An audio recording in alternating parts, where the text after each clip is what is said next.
menular. Karena sangat amat rawan.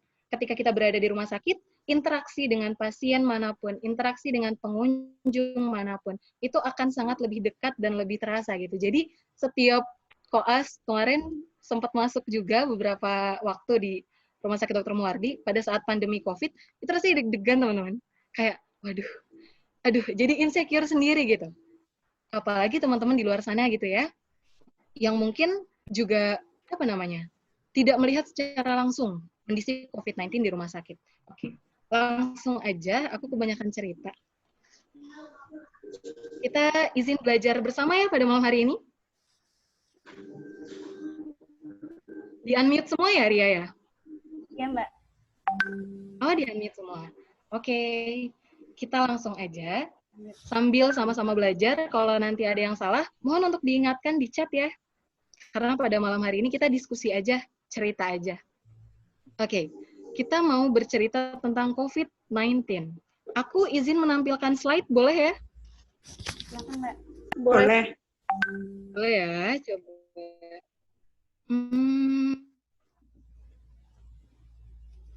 Sebentar. Jadi teman-teman, jujur aku nggak bikin slide langsung ya, maksudnya slide pribadi yang aku buat sendiri, karena menurutku udah banyak banget informasi-informasi di sekitar kita, begitu luas, lebih keren-keren animasinya, penjelasannya. Jadi aku takut kalau misalnya nanti aku membuat slide sendiri, itu akan menjadi, apa namanya, ya kurang kuat lah sumbernya gitu. Gimana nih? Sudah muncul belum? Masih loading, Mbak. Lagi mulai. Belum Oke. muncul, Mbak. Oke.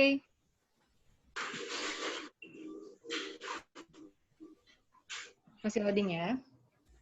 Jadi di sini aku mengambil beberapa bahan. Yang pertama ada dari video YouTube Osmosis. Kalau teman-teman ada mahasiswa kesehatan mungkin yang suka nontonin nih. Osmosis tuh aku suka banget ya sama animasinya, mudah dipahami walaupun dia berbahasa Inggris. Aku ambil sumber dari situ. Lalu yang kedua dari Kemenkes juga, dan tentunya dari Rumah Sakit Dr. Muardi. Kangen rumah sakit ceritanya nih. Belum keluar? Di Zoom. Sudah, Oh, di Zoom. Oke. sudah. Sudah ya.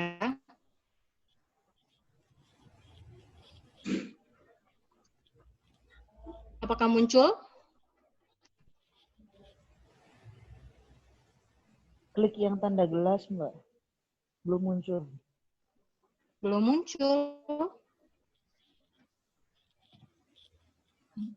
Muncul nggak?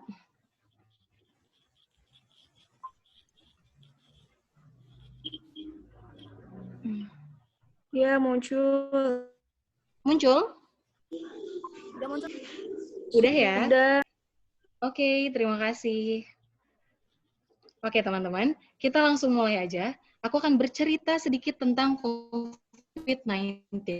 Jadi sebenarnya COVID-19 itu apa sih? COVID-19 adalah nama penyakit, teman-teman. Nama penyakit yang disebabkan oleh virus SARS-CoV-2 atau Severe Acute Respiratory Syndrome Coronavirus 2. Nah, kenapa sih ada duanya? Teman-teman bertanya-tanya nggak? Karena SARS-CoV-2 ini bukan merupakan virus yang baru aja ada gitu. Enggak, teman-teman. Di tahun 2002, dunia mengalami outbreak oleh penyakit SARS. Penyakit SARS disebabkan oleh SARS coronavirus. Dia satu keluarga dengan COVID-19, keluarga coronavirus. Pada tahun 2002, SARS pertama kali muncul di Cina. Awalnya sama, menular dari hewan ke hewan, lalu dari hewan ke manusia, lalu dari manusia ke manusia. Lalu pada tahun 2012, di Saudi Arabia, kita mengalami outbreak dunia, yaitu MERS. Di mana MERS ini penyakit yang disebabkan oleh MERS coronavirus. MERS coronavirus, SARS coronavirus, dan novel coronavirus atau COVID-19 atau SARS-CoV-2, mereka adalah satu keluarga tuh. Ayah, ibu, anak gitu ya, ibaratkan. Mereka satu keluarga, teman-teman. Hanya pada tanggal 31 Desember 2019, kemarin, di Wuhan, Cina, ditemukan kasus pneumonia atau kasus sesak nafas yang misterius, aneh, tidak diketahui penyebabnya apa, namun terjadi pada manusia. Nah, COVID-19 pada awalnya, dia menular dari hewan ke hewan. lalu dari hewan ke manusia, lalu dari manusia ke manusia. Kita bisa lihat ya, perjalanannya ini ada peta di atas kalau teman-teman lihat. Awalnya 31 Desember 2019, itu kasus pneumonia misterius terjadi di Wuhan. Dunia tidak mengetahui apa penyebabnya. Lalu pada tanggal 30 Januari 2020, WHO menetapkan darurat kesehatan dunia. Karena apa?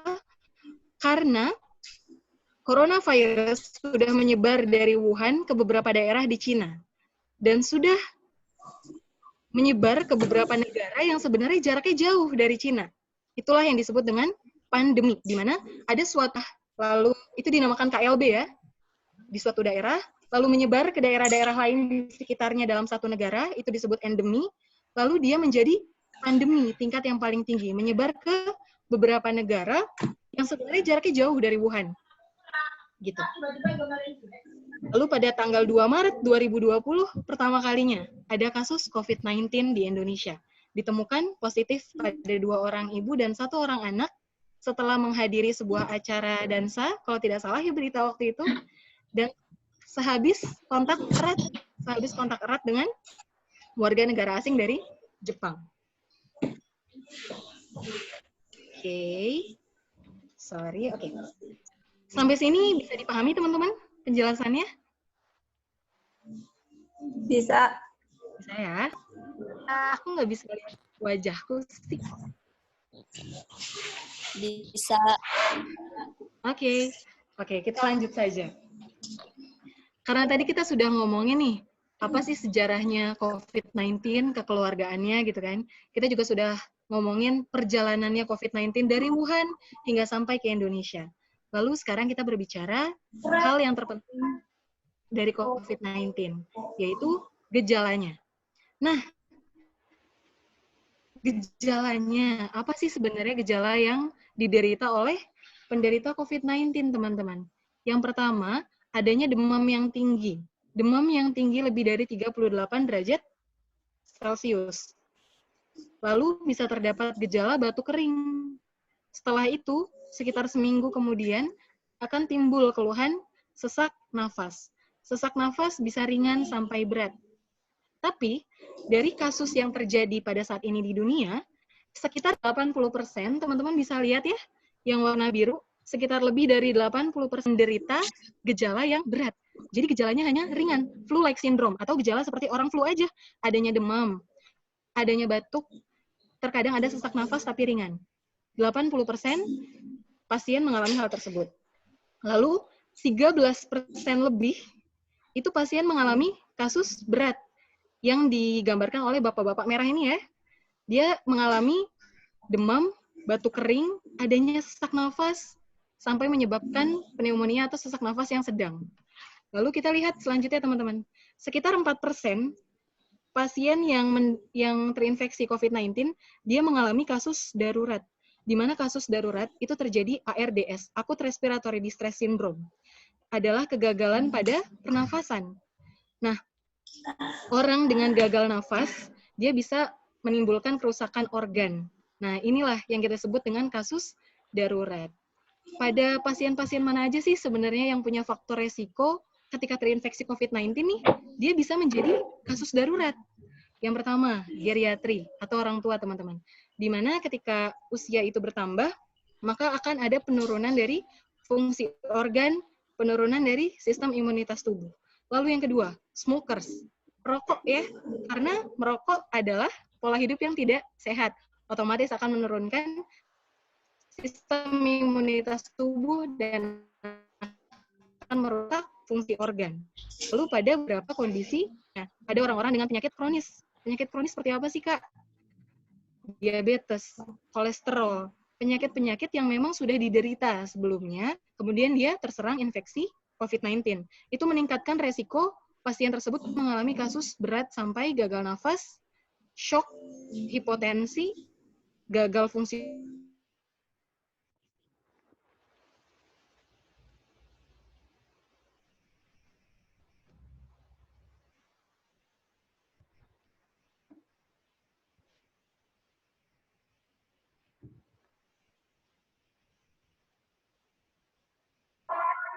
tanpa tertular. Tadi apa kemarin ya, aku baca ada beberapa orang yang mengatakan, oh kanker itu jauh lebih berat daripada coronavirus gitu kan. Oh, penyakit HIV AIDS itu lebih berat daripada coronavirus. Oh, penyakit ini, penyakit itu lebih berat dari coronavirus, jadi biasa aja. Masalahnya itu benar, tapi masalahnya bukan itu, teman-teman. Masalahnya bukan itu. Kanker, entah itu kanker rahim, kanker payudara, HIV AIDS, dia penyakit yang tidak ibaratnya dia menular tapi tidak menular secara langsung. Apalagi kanker. Kanker tidak menular, dia diturunkan secara genetik dan dia tidak menyebar dengan cepat. Yang perlu kita waspadai dari COVID-19 atau coronavirus ini adalah dia menular dengan sangat mudah dan dia menyebar dengan sangat cepat. Maka tingkat pasien yang menderita itu akan jauh lebih banyak membeludak dan bahkan bisa memenuhi rumah sakit yang ada saat ini. Kita masuk ke proses penularannya. Seperti dijelaskan di awal, penularannya itu yang pertama bisa dari hewan ke hewan, lalu dari hewan ke manusia, lalu dari manusia ke manusia. Dari manusia ke manusia ada beberapa tahapan penularan. Yang pertama, bisa adanya kontak erat, bertemu, berbicara, pelukan, yang sehingga akan menimbulkan adanya droplet. Nah ini, semenjak ada novel coronavirus nih, orang-orang jadi sering nyebut droplet, airborne gitu kan. Aku kaget juga sebenarnya. Ada masyarakat umum yang nanya, "Nis, airborne tuh apa sih?" Wah, kok sampai tahu airborne gitu ya. Biasanya bahasa-bahasa yang hanya ada di rumah sakit atau di bidang medis gitu. Tapi sekarang masyarakat umum juga saya yakin pasti sudah paham. Droplet itu apa sih? Dia adalah cairan, percikan cairan yang keluar dari mulut hidung seseorang yang dia partikelnya lebih besar dan dia bisa langsung menempel pada bagian atau permukaan T-zone atau zona T. Zona T pada wajah teman-teman nih bisa dilihat ya di sini. Mata, hidung, mulut. Itu kalau teman-teman gambar mata, hidung, mulut. Itu zona T, teman-teman. Di mana ketika kita kontak erat dengan seseorang yang dia memiliki gejala COVID-19 atau dia bisa menularkan COVID-19, percikan dahak tersebut bisa menempel pada mata, pada hidung, pada mulut, mengenai mukosa tubuh gitu. Nah, selain pada droplet, ternyata coronavirus pada penelitian terbaru juga bisa menular lewat feses atau BAB. Gitu, teman-teman. Oke, kita bahas satu-satu ya. Pertama dari droplet. Ketika seseorang berbicara, bersin, atau batuk, droplet tersebut akan menempuh jarak tertentu. Hacih! Wing gitu kan. Si dropletnya menempuh jarak tertentu, minimal 1 meter, dia bisa langsung masuk ke mukosa tubuh orang yang ada di depannya, entah itu mata, hidung, mulut, atau cairan droplet tersebut karena dia partikelnya besar, dia tidak kuat bertahan lama di udara, teman-teman. Karena itu, penularannya lewat droplet. Dia tidak kuat bertahan di udara, sehingga dia akan jatuh. Jatuhnya kemana? Ke permukaan benda. Permukaan lantai, dinding, baju. Karena itu kita tidak pernah tahu kapan tangan kita memegang permukaan yang sebenarnya sudah terinfeksi COVID-19 atau terdapat virus COVID-19. Itu perjalanan droplet, kenapa bisa yang bilang kalau misalnya COVID-19 itu juga bisa ditularkan lewat airborne atau udara. Nah, teman-teman, tadi udah saya jelaskan kalau COVID-19 itu dia partikelnya besar, sehingga dia di udara itu hanya tahan 3 jam. Dan biasanya penularan airborne tidak akan terjadi pada interaksi orang-orang biasa. Maksudnya antara aku sama kamu lagi interaksi nih, terus kita akan tertular airborne, enggak. Itu tertularnya lewat droplet. Kalau airborne, itu prosesnya hanya pada ketika tenaga medis melakukan sebuah tindakan yang intervensinya besar ke pasien. Contoh, ada tenaga medis di ruang isolasi, menangani pasien COVID-19. Lalu pasien tersebut gagal nafas, sehingga kita harus melakukan bantuan nafas dengan memasang intubasi endotrakeal dan lain sebagainya. Yang memposisikan di mana mulut pasien dan mulut dokter tuh dekat, sangat amat dekat, dan harus ada dalam waktu yang cukup lama. Disitulah bisa terjadi penularan dari airborne. Gitu. Jadi penularan COVID-19 selain lewat droplet juga bisa lewat airborne. Tapi penularan lewat airborne hanya bisa dialami ketika terdapat atau dilakukan tindakan medis. Iya, teman-teman? Nah, bagaimana sih sebenarnya alur pemeriksaan pada pasien COVID? Mungkin teman-teman bertanya nih, tadi kita udah bahas soal gejalanya, terus tadi kita udah bahas soal penularannya lewat mana aja. Terus kalau misalnya kita bergejala, kita harus apa sih? Ya gitu nggak? Sampai materi ini, apakah dipahami? Insya Allah. Insya Allah ya. Terlalu cepat? Tidak. Tidak ya. Mudah-mudahan bahasanya juga bisa dimengerti. Oke, selanjutnya kita bahas ini. Oh, ada coret-coretan. Nggak apa-apa.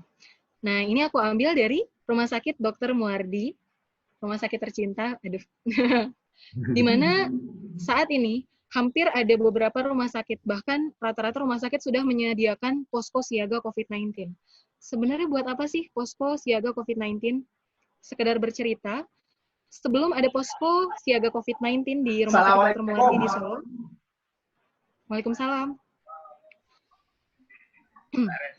Iya. Rumah Sakit Dr. Muardi membuka Poliparu 24 jam, teman-teman. Dan itu sangat amat menyita waktu para tenaga kesehatan. Mereka kelelahan dan lain sebagainya. Juga bahaya terhadap, kita membahayakan pasien-pasien lain yang dirawat di rumah sakit. Karena pasien-pasien dengan COVID-19, dia akan lalu lalang ke sana kemari. Sorry, maksud aku pasien yang ingin screening COVID-19 gitu. Dia akan berlalu lalang ke sana kemari. Makanya kenapa di sebuah rumah sakit didirikan posko kesehatan siaga COVID agar terintegrasi, terkumpul menjadi satu orang-orang yang punya gejala-gejala COVID-19. Oke, kita lanjut ya. Pemeriksaan pada pasien suspek COVID-19. Yang dilakukan pertama kali di posko siaga COVID adalah deteksi dini. Apa sih sebenarnya tujuan dari deteksi dini? Atau sebenarnya apa yang dilakukan ketika kamu tuh dideteksi dini? Deteksi dini ini terdiri dari dua. Kalau misalnya yang aku pahami, yang pertama anamnesis. Kalau teman-teman ke dokter, datang pasti ditanya ya, keluhannya apa, sudah berapa lama, dan segala macam. Itu namanya anamnesis atau wawancara. Lalu dilakukan pemeriksaan kedua, yaitu pemeriksaan fisik. Ada pemeriksaan suhu badan, pernafasan, tekanan darah, nadi, itu yang dilakukan. Lalu, dari anamnesis dan pemeriksaan dasar, seorang dokter akan bisa menentukan apakah dia ada indikasi medis atau tidak ada indikasi medis. Oke. Indikasi medis di sini contohnya adalah, oh dokter, saya habis berpergian ke Singapura kemarin. Kemarin tuh kapan Pak? Sekitar 5 hari yang lalu. Berarti dia punya riwayat perjalanan ke daerah yang terinfeksi COVID-19. Kita udah tahu ya di Singapura ada pasien COVID-19 positif gitu. Atau misalnya dia bilang, oh kemarin saya habis kontak erat dengan tetangga saya. Tapi tetangga saya baru aja meninggal dokter. Ternyata meninggalnya karena COVID-19. Itu merupakan indikasi medis. Dia ada riwayat berpergian ke suatu tempat yang terdapat pasien positif COVID-19, atau dia berinteraksi kontak erat dengan seseorang yang terinfeksi COVID-19. Ketika ada indikasi medis tersebut, maka pasien akan dilakukan pemeriksaan lanjutan, yaitu pemeriksaan laboratorium dan pemeriksaan radiologi. Ketika ditemukan tanda-tanda infeksi COVID pada pemeriksaan laboratorium dan pemeriksaan radiologinya, berarti kan hasilnya menunjukkan adanya indikasi bahwa pasien tersebut suspek COVID gitu ya. Nah, pasien tersebut akan langsung dimasukkan ke rawat inap di ruang isolasi yang ada di rumah sakit rujukan. Apa sih yang dilakukan sama dokter-dokter atau tenaga kesehatan setelah pasien itu masuk ke ruang isolasi? Di rumah sakit rujukan, pasien yang sudah masuk ke ruang isolasi, dia akan ditetapkan sebagai PDP atau pasien dalam pengawasan. Oh iya, aku belum menjelaskan beberapa istilahnya, nanti ya di akhir. Kita sebut dulu aja nih, pasien PDP, pasien dalam pengawasan. Kenapa sih dalam pengawasan? Karena dia ada gejala, batuk, sesak nafas, batuk kering, demam lebih dari 38, yang semakin memburuk, disertai dengan riwayat berpergian, dan riwayat kontak erat dengan pasien COVID-19. Nah, di rumah sakit rujukan, pasien tersebut akan diambil spesimen, swab. swab tenggorok, cairan yang ada di bagian tenggorokannya, lalu akan dikirim ke Balitbangkes di Jakarta untuk dites PCR ya. Kalau teman-teman sudah mulai melihat berita nih, pemeriksaan pada COVID-19. Ada PCR, ada pemeriksaan antigen, ada pemeriksaan antibodi. Ya, seperti itulah. Nah, pemeriksaan spesimen ini akan dilakukan secara berkala, teman-teman. 7-10 hari kemudian akan dicek lagi. Apakah masih positif atau tidak, dan lain sebagainya. Jika pada pemeriksaan yang pertama kali itu negatif COVID-19, maka pasien tersebut akan tetap dirawat di rumah sakit, tapi dengan penyebab penyakit yang lain. Entah dia punya penyakit kronis seperti pneumonia sebelumnya, atau PPOK sebelumnya. Jadi dia akan tetap dirawat di rumah sakit, tapi tidak dengan diagnosis COVID-19. Tapi gimana hasilnya ketika hasil PCR-nya positif ternyata? Maka dia akan ditetapkan sebagai pasien terkonfirmasi. Sekali lagi, pasien terkonfirmasi COVID-19. Itu ya. Itu untuk perjalanan pasien yang ada indikasi medis. Lalu kita berlanjut ke panahku kelihatan nggak sih? Kelihatan. Kelihatan ya. Tadi ya, kita sudah menjelaskan pasien dengan gejala, screening oleh petugas, tidak ada indikasi medis, ada indikasi medis, pemeriksaan laboratorium dan radiologi. Kalau hasilnya baik, pasien akan bisa pulang dengan edukasi, atau kalau butuh perawatan di rumah sakit, dia akan dirawat berdasarkan diagnosa penyakit lain. Kalau misalnya hasilnya menunjukkan indikasi suspek COVID-19, maka dia akan dirawat di ruang isolasi. Ya, lalu diambil spesimennya secara berkala, dikirim ke Balitbangkes untuk dilakukan PCR. Nah, bagaimana kalau misalnya setelah di-screening oleh petugas, dia tidak ada indikasi medis? Oh, dia hanya batuk pilek aja, sesak nafas nggak begitu berat, ringan. Tapi saya nggak pernah dok kemana-mana, saya selalu di rumah aja. Pekerjaan saya juga online shop. Jadi saya nggak pernah tuh interaksi sama orang, oh berarti tidak ada indikasi medis. Ketika tidak ada indikasi medis, maka dia akan mendapatkan obat sesuai dengan keluhannya, lalu pasien tersebut akan pulang dengan edukasi dari rumah sakit. Tuh. Sampai sini ada yang sulit dipahami nggak teman-teman? Masih bisa mengikuti diskusinya? Iya. Masih ya? Oke. Ya. Sorry kalau kecepatan. Kita lanjutkan. Enggak kok, Kak. Enggak ya? Nah, dari posko kesehatan siaga COVID-19 ini, yang tadi aku bilang, sebenarnya fungsinya untuk apa sih screening COVID-19? Untuk menentukan status kita. Bukan status menikah atau jomblo, tapi ini status pasien dengan atau tanpa COVID-19. Yang pertama, dari Kemenkes RI ya, ada pengertiannya OTG. Teman-teman ada yang sudah pernah mendengar OTG? Belum? Jadi ini Orang tanpa gejala. baru ya, OTG, orang tanpa gejala. Oke. Adalah seseorang, orang tanpa gejala, dia seseorang yang tidak bergejala, namun memiliki kontak erat dengan kasus konfirmasi COVID-19. Tolong dipahami dengan baik ya teman-teman, seseorang yang tidak bergejala, namun memiliki kontak erat dengan kasus konfirmasi COVID-19. Disebut dengan orang tanpa gejala. Ketika teman-teman pada saat ini tidak menimbulkan gejala apapun, tapi teman-teman punya riwayat, oh kemarin aku habis periksa pasien, contohnya misalnya sebagai dokter muda, aku habis periksa pasien di IGD, terus dia ada tanda-tanda COVID-19, oh bisa jadi nih aku OTG, orang tanpa gejala. Selanjutnya ada ODP. ODP adalah orang dalam pemantauan.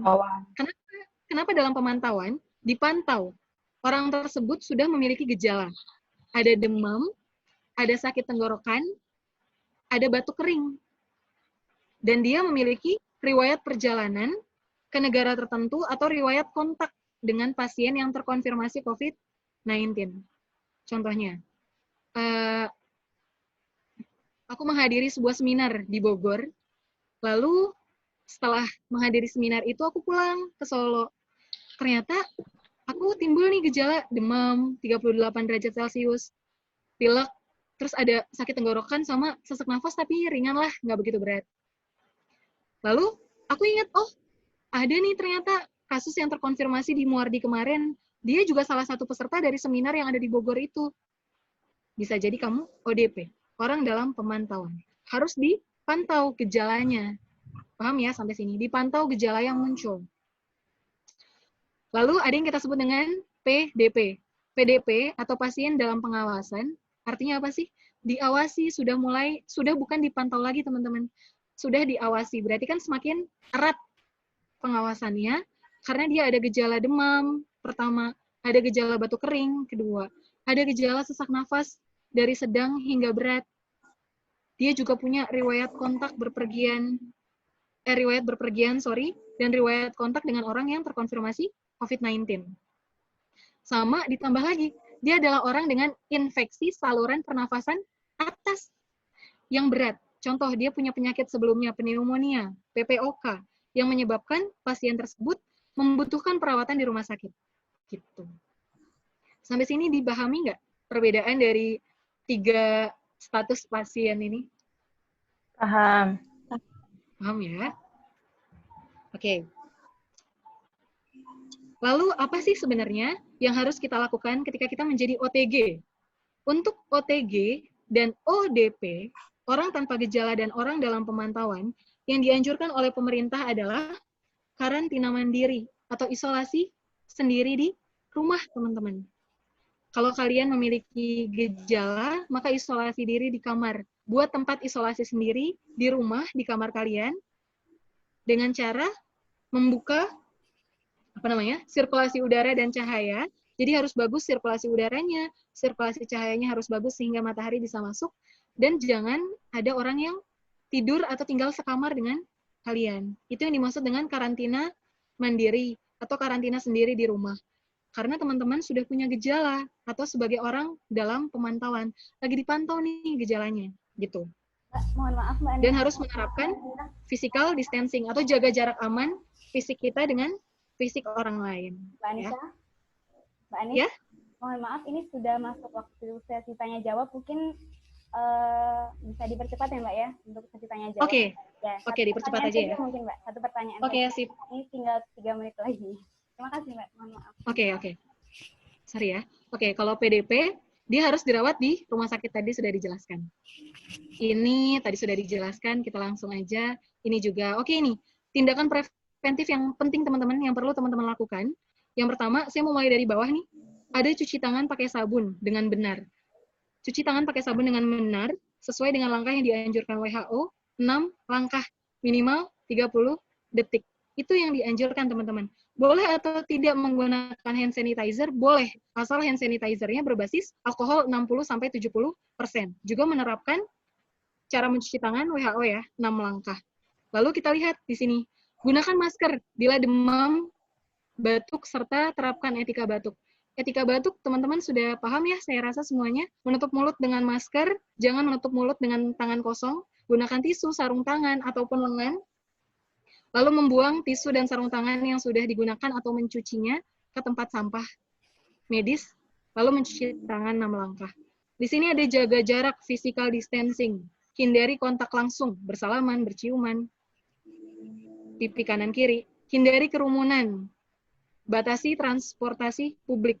Itu masuk ke dalam stay at home, physical distancing. Tolong tetap di rumah aja teman-teman, karena itu akan meningkatkan resiko penularan ke orang-orang di sekitar kita.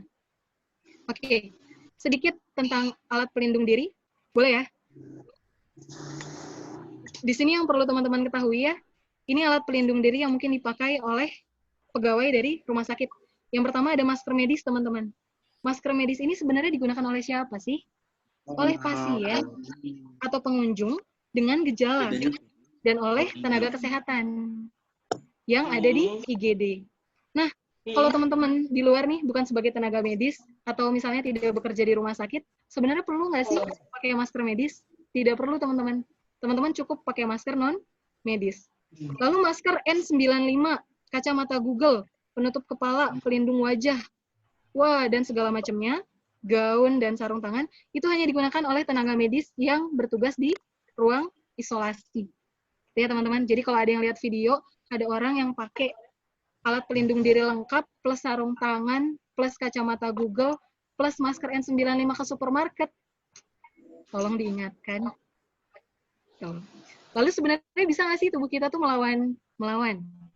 Mencegah diri kita tertular dari COVID-19? Bisa banget, dengan 3 cara. Charging imunitas tubuh kita, jaga kesehatan kulit, saluran pernafasan, saluran pencernaan dengan mencuci tangan terlebih dahulu, lalu cegah penyakit tidak menular. Jangan sampai imunitas tubuh kita turun karena kita karena kita mengalami penyakit tidak menular ini. Gimana sih caranya men-charge imunitas tubuh kita? Ini ya, teman-teman bisa baca sendiri. Dimulai dari pola hidup bersih yang sehat. Cukup asupan vitamin, jangan berlebih karena kelebihan konsumsi vitamin juga bisa menyebabkan meningkatnya resiko infeksi. Oke, mungkin itu aja dari aku. Ini sekedar update COVID-19 di Indonesia, kalau teman-teman mau lihat. Di Indonesia sudah ada 2092 kasus ya. Update 4 April 2020, jam 4 tadi. Ini perkembangan kasus secara kumulatifnya.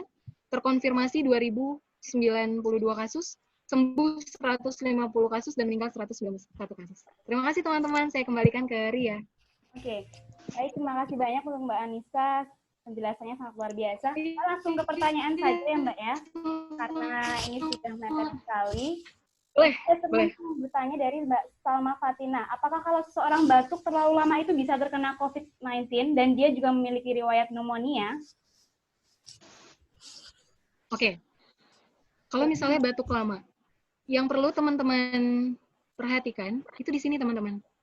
Lihat ya, di pandemi COVID-19 ini ada di Instagramnya Kementerian Kesehatan. Ketika pertama, kalau punya gejala batuk lama, dilihat dulu. Ini kan lagi pandemi COVID nih. Nah, orang tersebut pernah nggak sih berkunjung, panahnya hilang. Pernah nggak sih berkunjung ke negara dengan transmisi lokal COVID-19? Atau pernah nggak sih kontak dengan riwayat seseorang yang positif COVID-19? Kalau misalnya dia tidak punya riwayatnya, sedangkan dia pernah atau mengalami demam, pilek, sesak nafas, ada riwayat pneumonia. Kalau misalnya iya, harap periksakan diri kamu ke dokter, teman-teman. Periksakan diri kalian ke dokter. Karena nanti di dokter akan di-screening, anamnesis, pemeriksaan fisik, dilakukan ronsen dada, dilakukan cek laboratorium. Hal tersebut yang akan bisa mengindikasi sebenarnya kita tuh COVID-19 atau tidak sih. Atau hanya pneumonia biasa. Karena kasus ini baru, banyak sekali diagnosis banding yang menyerupai COVID-19. Batuk itu bisa ditemukan di mana aja. Orang dengan flu, dia batuk. Orang dengan tuberkulosis, dia batuk. Orang dengan pneumonia, dia batuk. Orang dengan PPOK, dia juga batuk. Bahkan orang dengan keselak, dia pun batuk, teman-teman. Jadi jangan menyimpulkan terlebih dahulu, aku punya riwayat pneumonia, terus aku batuk lama, kayaknya aku COVID-19 deh. Jangan dulu. Kalau teman-teman punya gejala itu, tapi teman-teman tidak pernah ada riwayat bepergian, tidak pernah ada riwayat kontak dengan pasien COVID, segera periksakan diri teman-teman ke dokter. Gitu, ya. Apakah pertanyaannya menjawab? Ya, menjawab. Menjawab ya, oke. Coba satu pertanyaan lagi kali ya Mbak ya. Insya Allah cukup ya. Boleh. Assalamualaikum, sebelumnya perkenalkan saya Eva dari UNS, izin bertanya, bagaimana cara yang bisa kita lakukan untuk menyadarkan atau mengedukasi orang-orang yang masih awam terhadap bahaya COVID-19, terutama mereka yang tak terjangkau dengan media sosial, sedangkan di sisi lain kita juga harus melakukan kegiatan di rumah aja, yang mana membuat kita harus mengurangi interaksi dengan masyarakat secara langsung. Silakan Mbak. Oke. Di sini nggak ada ya. Oke, jadi teman-teman, ini buat bekal teman-teman ya.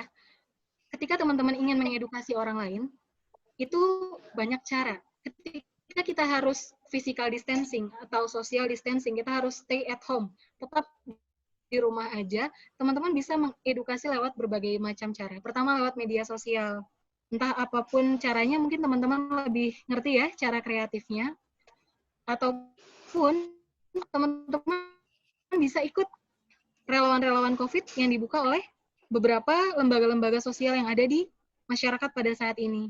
Teman-teman bisa ikut menjadi relawan COVID di sana, karena ketika kita menjadi relawan COVID, kita akan dibekali alat pelindung diri apa sih yang harus kita pakai dan kita gunakan ketika kita terjun ke masyarakat.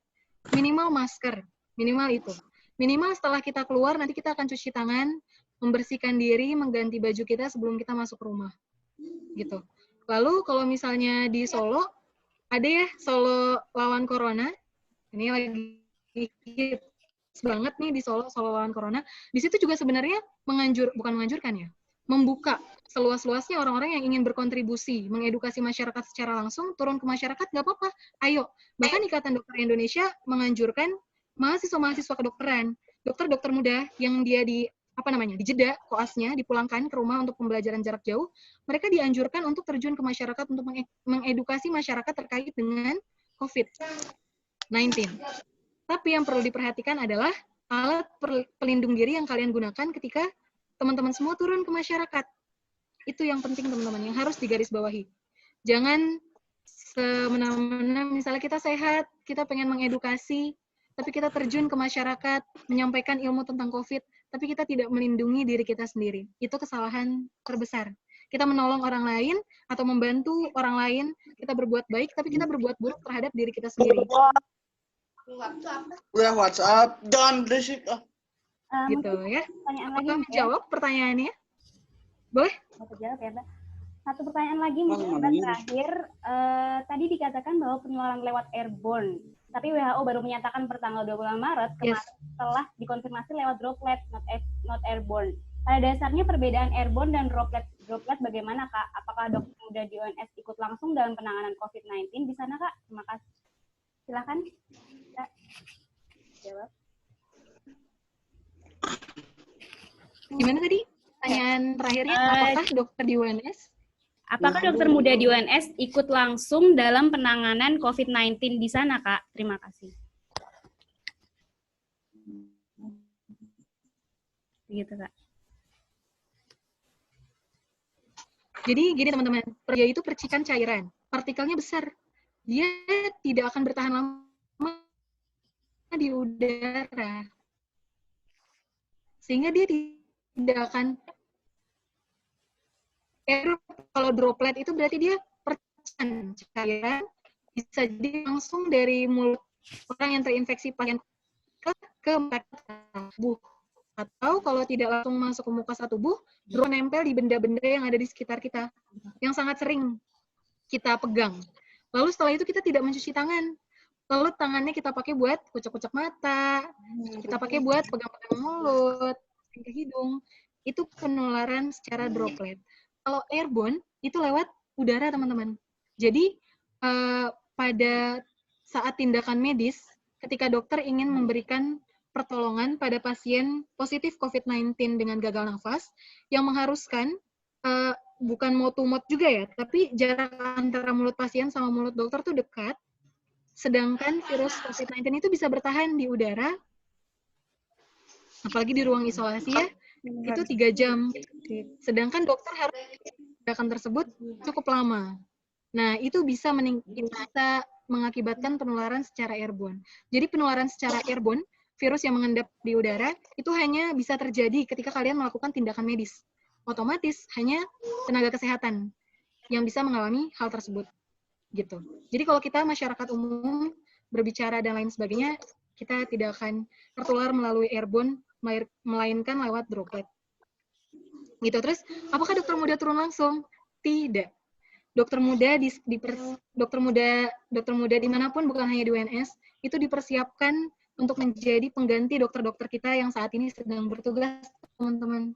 Mohon doanya ya untuk semua tenaga kesehatan yang saat ini sedang bertugas. Hormat sehormat-hormatnya kepada mereka, luar biasa sekali.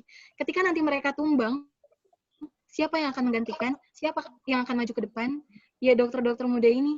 Makanya dokter-dokter muda ini sekarang disimpan sebagai antisipasi ketika nanti tenaga kesehatan itu tumbang dan kelelahan sehingga butuh bantuan tenaga kesehatan lain, dokter muda akan diterjunkan tentunya dengan pembekalan ilmu tentang COVID-19 dan alat pelindung diri yang sesuai dengan standar. Gitu teman-teman. Jadi kalau dokter muda saat ini sih tidak langsung terjun untuk menangani pasien COVID-19 karena bermasalah bukan bermasalah ya, sangat beresiko untuk tertular gitu. Itu ya. Semoga menjawab. Terima kasih banyak ya Mbak ya untuk jawaban-jawabannya. Mungkin terakhir kali ya Mbak, kami minta tolong closing statement ya Mbak ya. closing statement dari Mbak Anis sendiri untuk diskusi kali ini. Closing statement. Oke. Ada beberapa sebenarnya closing statement-nya. Enggak sih. Karena sebagai seorang dokter muda, saya hanya hanya butiran-butiran kecil ya di rumah sakit.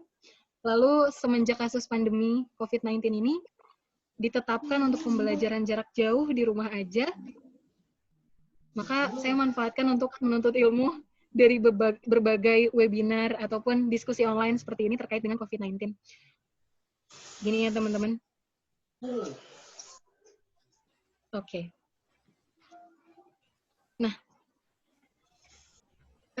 untuk melawan COVID-19 yang ada di Indonesia saat ini, kita tidak bisa kerja sendiri-sendiri. Tenaga kesehatan punya perannya untuk tetap bekerja di rumah sakit, menangani pasien di garda terdepan. Begitupun dengan kita, masyarakat umum yang ada di rumah aja. Kita juga menjalankan peran kita. Physical distancing itu penting, teman-teman. Tolong jangan disepelekan.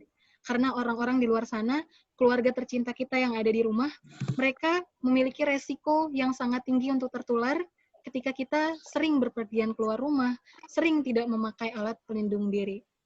Begitupun dengan problematika yang ada saat ini, tenaga medis kita sangat amat miris ya teman-teman, menggunakan jas hujan, bukan menggunakan jas hazmat atau sesuai prosedur untuk menangani kasus COVID-19.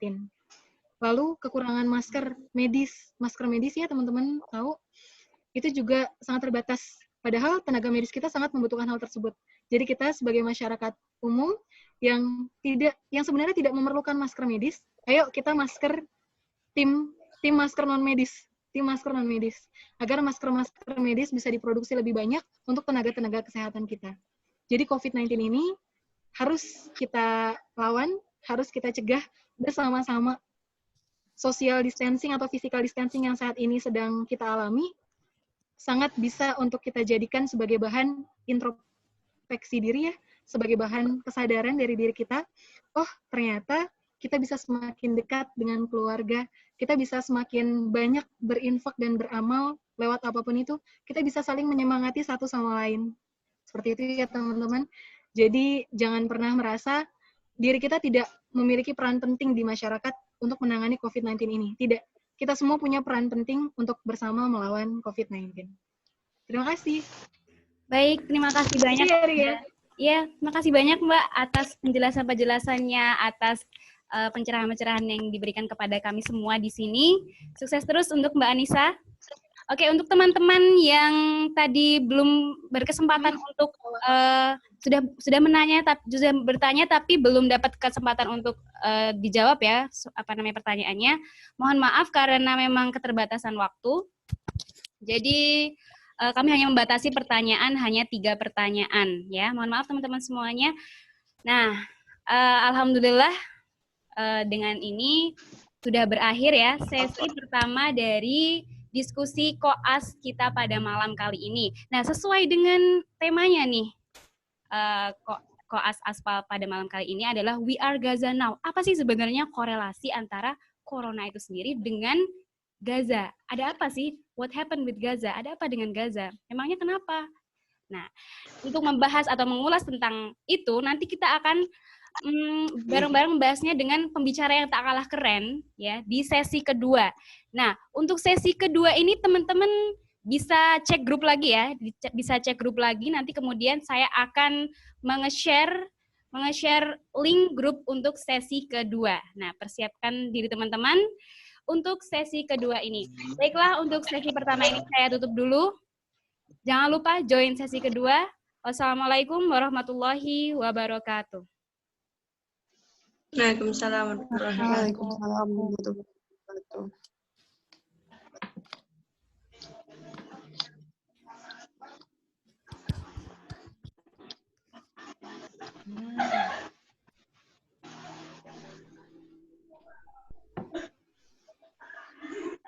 Stay tune ya teman-teman.